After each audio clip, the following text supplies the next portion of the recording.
Gipirsahan kami. Mm-mm. Ang hindi magawas, pusas, butang sa presyo. Tapos nagambal pa Amo nang hambal nila. Santos nga kung hindi ka mo magawas isa-isahon niya daw kami pang tiruhon. Sino gambal? Sino nagambal nga tira? Tung dala sa Dimulis, ma'am, si Santos. Si Santos. Ano ang iyang ano ang pangalan sa ang apelyido? Santos lang ang kuan ang ngalan niya. Pero taga diin siya nga Ambot kung taga diin na nga Dimulisyon. Okay, so may ara na sang threat na may mga kumbaga daw gihulga kami man.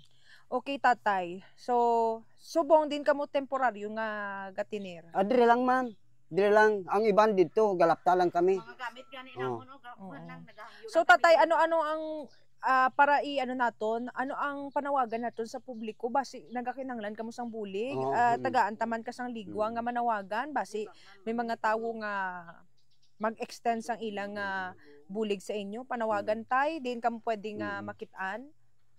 Gapanawag ko sa tanan nga may ara mga media o brigada mangayo kami bulig kay tungod kung bisan diin nga gatulog, bisan mga bata namon nga gagmay, gidala namon sa bugnaw kay tungod ang mga balay namon puro wasak na, wa na kami sing maistar. Kung anong may malukoy sa amon, mangayo gid kami bulig. Okay. Subong nga aga. Tatay Tony, Tatay Tony, panawagan niyo po kay Governor Tamayo. Ano kani Gob? Go tay, ano po yung panawagan natin kay Governor Tamayo? Gob, magandang umaga po sa imo, Gob.